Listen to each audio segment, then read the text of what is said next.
Hey, sports card collectors and investors, how's everybody doing? We are finally to the weekend. I'm actually filming this on Friday night. It'll come out Saturday morning and be there for the weekend for you all. I might have a couple of videos come out this weekend. We'll see what happens. But first, before I get into today's video, and for those of you that don't know what I'm talking about, I have to mock Tom Brady last night on Thursday night for not knowing that it was fourth down. I'm so sorry, but if you're a longtime Tom Brady Patriots fan or you're a Bucks fan, sorry to my buddies Brad, the comeback card investor, and Andy at Fantasy Football Card Quest. They're big Bucks fans. Boris Hobbybox, another big Bucks fan. I can't help but kind of laugh a little bit at Tom Brady because he's just been so dominant over the last 20 years that it's nice to see him as a human being and not an alien up there in New England just making every throw and making every right decision and winning 6 Super Bowls. It is kind of nice to see him look like Clark Kent and not Superman for a change. So I just had to throw that in there before I get in. So today, guys, I'm going to talk about some cards that are going up, they're going down. I thought that'd be fun to talk about. This is not a buy these cards now or sell these cards now type site. I just try to provide some historical data, and that is for you all to use however you wish to use it. So, before I get in, the Lakers, are the Lakers going to wrap up the NBA Finals tonight? By the time this plays, they might be world champions because this is going to come out Saturday morning. So the Lakers might be world champions. What does that mean for LeBron James cards? What does it mean for Anthony Davis cards? Doesn't mean anything for their cards, given the fact that they've already been fairly expensive. Are they going to get a big boost? Or are we going to maybe wait and see until next season, kind of that excitement leading into the next season before we start seeing, some more bounces in pricing? Anyway, I'm going to go ahead and jump right into it, guys. First off, I'm going to talk about a guy who's been out of the news. It makes me a little sad. I'm ready to see him again. It's our guy back here, Luka Doncic. I'm ready to see my guy. I'm a Mavericks fan. I'm ready to see him and hopefully Porzingis get back on the court. I think the Mavs have unfinished business. I think they just need to add one piece, maybe 1 or 2 pieces, and they're right in there. Although, when you look at the West in general, just brutal. The West is absolutely brutal. I mean, every single team in the West, and just looking at next season too, look at all the breakout guys like, Donovan Mitchell, Jamal Murray. These are guys that played big minutes and made big plays in the playoffs, not just regular season. They didn't fade in the playoffs. They played hard in the playoffs and looked great. The West in the NBA next year is going to be ridiculous. It's ridiculous. And then it's kind of nice on the East. You see some young teams that are, look at the finals. You have the Heat. The Heat have, for Heat fans, you have a lot to be excited about really moving forward. You got a young squad that's really, just kind of gelling, starting to come together. A lot of good scorers on the team. There's a lot to like in Miami too. So, and then you got a young Boston Celtics team. Toronto's always a threat. There's some good teams out there in the East. Is Doc Rivers going to turn around the Sixers? We'll see. But anyway, we're going to start with Luka Doncic, and I'm specifically looking at, so this is second year Luka Doncic. You've seen kind of a swing with this particular card. This is the this is the Prizm red, white, and blue parallel. There is a pop of 315 currently for the 2019 red, white, and blue. Again, this is second year. So this card in a PSA 10 from about February to June was about $100 card, give or take. About $100 card, depending on the sale. In August 22nd, it looked like that was kind of the height. August 22nd, this card there was a sale at $480. And then if we're looking at a fairly recent sale at the end of September, it's still a couple weeks old almost. 9/28, you have a sale at $299. So it's certainly come off of that peak where it was at $480. But I'm really curious to see what happens with second year Luka. Second year cards in general, because that was something that definitely picked up steam over the last 6 to 9 months in the sports card collecting and investing world, was second year cards, first year unis, different types of cards, different types of sets. And so this is one that I'm curious to see what kind of happens with these second year Lukas, especially when you have third year Lukas come out, and what are those going to look like. So really interesting card to watch.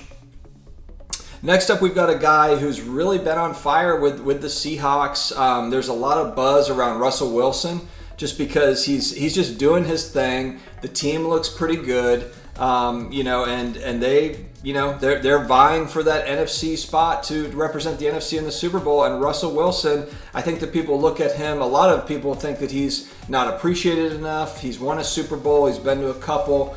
You know, he is, you know, probably a Hall of Famer. I know he's got some years to go in his career, but he looks to be a Hall of Fame QB. I think that he'll get there eventually.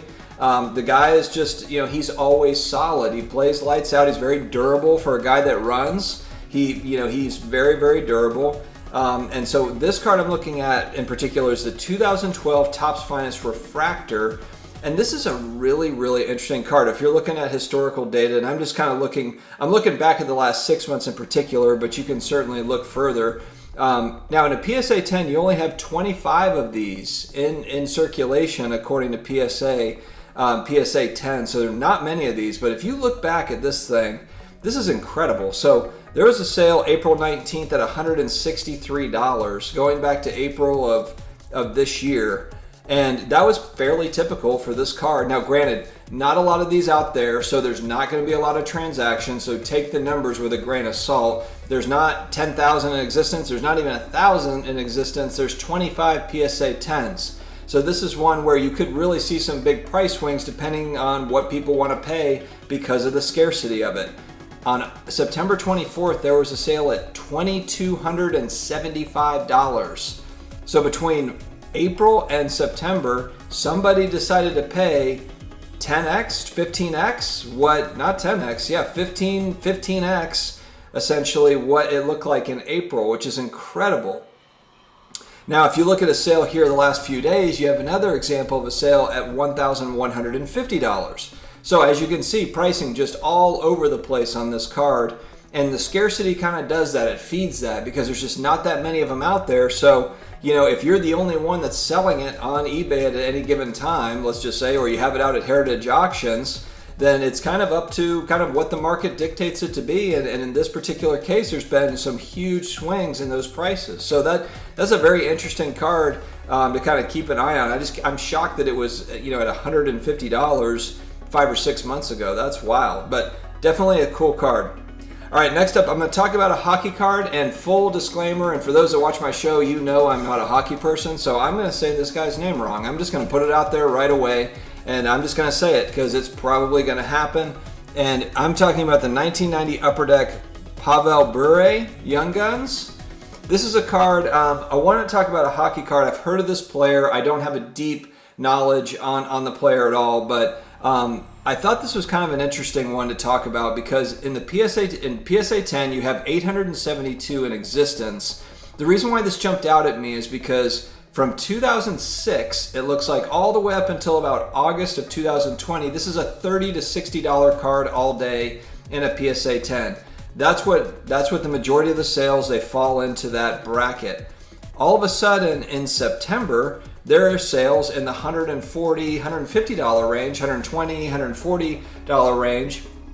And I'm just curious, and this is kind of going out to the hockey fans out there, was there a documentary? What happened? Did this guy go to the Hall of Fame? What happened to make that change in pricing? Or is this just, hey, look, you know, this is a kind of a glitch in the matrix. People were looking for this card in particular and they're paying more for it. People are paying more for cards, you know, over the last 6 months, and now they're paying more for this one. I have to assume that 1990 Upper Deck falls within that junk wax era. Another question for hockey fans, hockey collectors, did hockey produce in the same way that baseball and basketball and these cards were mass produced from, you know, 1989 to 1994? You know, was hockey in the same boat? So did Upper Deck also churn out a lot of Upper Deck hockey in the same way they did baseball cards? I'm just curious because now I understand that hockey cards are not, the demand for hockey cards was not the same in 1990 as it was for baseball cards, but I would also like to know, I know we don't know print runs, but did they print a lot of hockey cards in the same manner as they did baseball and basketball? And I'm curious for that too, as somebody that eventually might be looking into some hockey cards myself. I know Young Guns is popular, and that's something I would like to know for players that are in that era. was it also mass produced in the same way that the other sports were? Just curious there. All right, next talking about a very popular player tonight, Anthony Davis, the big guy. Is he the MVP? Is LeBron the MVP? I'm getting ahead of myself. If the Heat might have something to say about that. The reason why I'm throwing that out there is because I know that there's a lot of LeBron fans that think I'm absolutely nuts to say that Anthony Davis should even have a say in who's going to be the Finals MVP. Fine, let's let the debate rage on. I think that Anthony Davis has had a tremendous series, really tremendous bubble performance in general. He's been the man. Now, you could say, look, without LeBron James facilitating all these things, then Anthony Davis is not winning the championship without LeBron. And maybe you could say the same, that, hey, LeBron's not winning the championship without AD. So let the debate rage in the comments. I'm stirring up that pot. Let's stir it up, guys. And now, hey, maybe Miami wins tonight, and we're having a whole different conversation. All right, so Anthony Davis rookie card. I'm not looking at PSA 10. I'm looking at BGS 10, pristine. Not a black label, but still a BGS 10.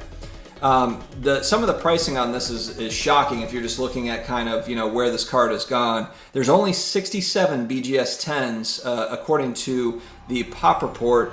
Back in March, believe it or not, this card was a $1,200 card in a BGS 10. Now I know that AD PSA 10s had recently come back down to about $1,200 after reaching a high of about $3,700, $3,800 kind of during that height in August, kind of end of July and August, and now it's retreated back. I think that it came to $1,200 and then it moved back up to about $2,000. I haven't looked at it over the last few days. Maybe it's up from that.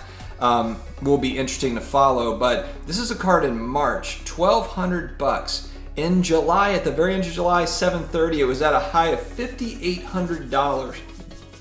Talk about a big swing there. And then if we're looking at September, this card kind of falls into it fell back. This is a really interesting, it's interesting how this happened. And we talked about this. In September, it dropped back to a $2,500 to $3,000 card. And now just a few days ago, it's selling for $5,000.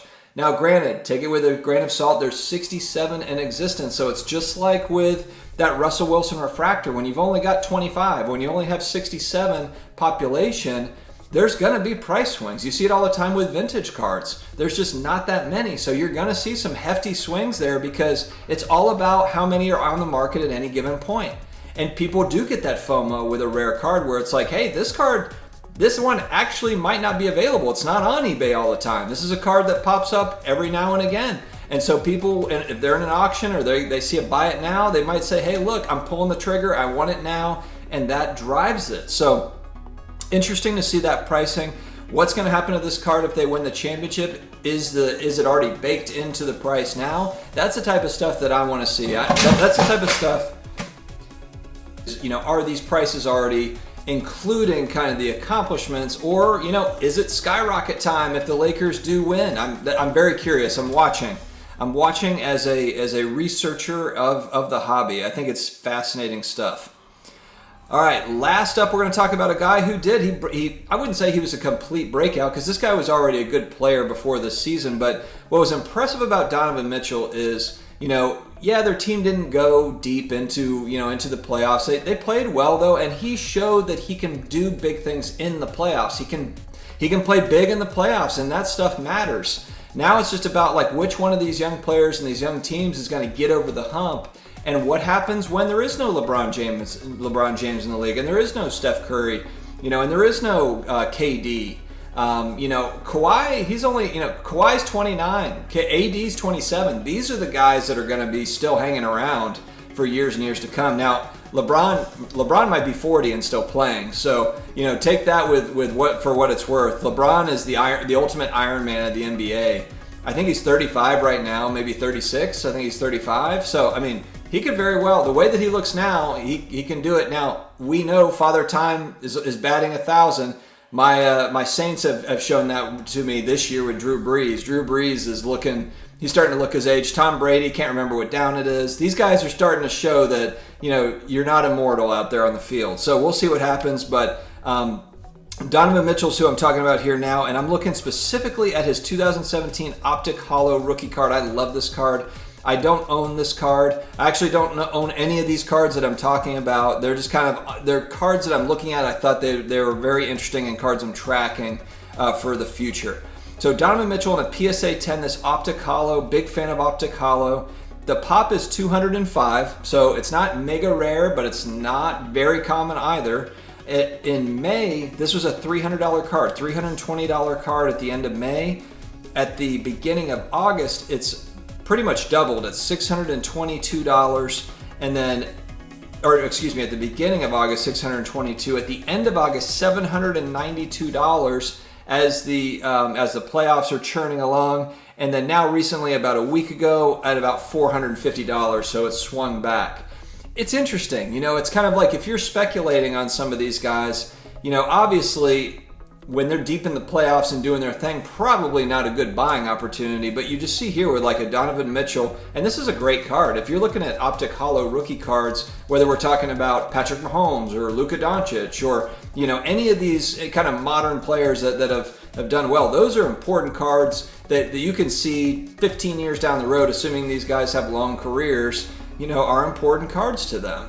So I like this if you're kind of, you know, if there's players you've honed in on, if Jamal Murray is your guy, like he just showed you like, hey, look, I mean, Jamal Murray was impressive. I own one Jamal Murray card, and he is a guy, if I had unlimited resources, I'd be probably putting some money into now. I just don't, I don't, but Jamal Murray was a guy that was just really impressive in the playoffs. Some of the moves, the Jordan-esque kind of, you know, the layups, I don't know, he was amazing. So anyway, I'm getting off topic, but that Donovan Mitchell card is a very interesting one for me to watch, along with some of these Jamal Murray rookies, some of these rising stars. The future of the NBA is bright, and it's exciting to watch it. And I'm just glad I'm glad to be along for the ride, because I think this is the most exciting the NBA has been for me in decades. I mean, going back to watching Michael Jordan's Bulls, I mean, if you look at the talent gap between teams now, there's really not a whole lot. You know, you look at the West, and you know, the West is just loaded with good teams that all of them you could make a case for, you know, outside of just like the mega superstar LeBron James that seems to kind of will his way into the finals. But once that kind of tapers off, you've got some of these young guys who are going to break out, and they're the next in line. So it's just a very exciting time. Guys, if you have not subscribed already, please do so. We have almost 3,200 subscribers, and we have more than 250 videos on the channel with more daily content coming out every single day. So we will keep on coming with more videos, and we appreciate you being here. Take care.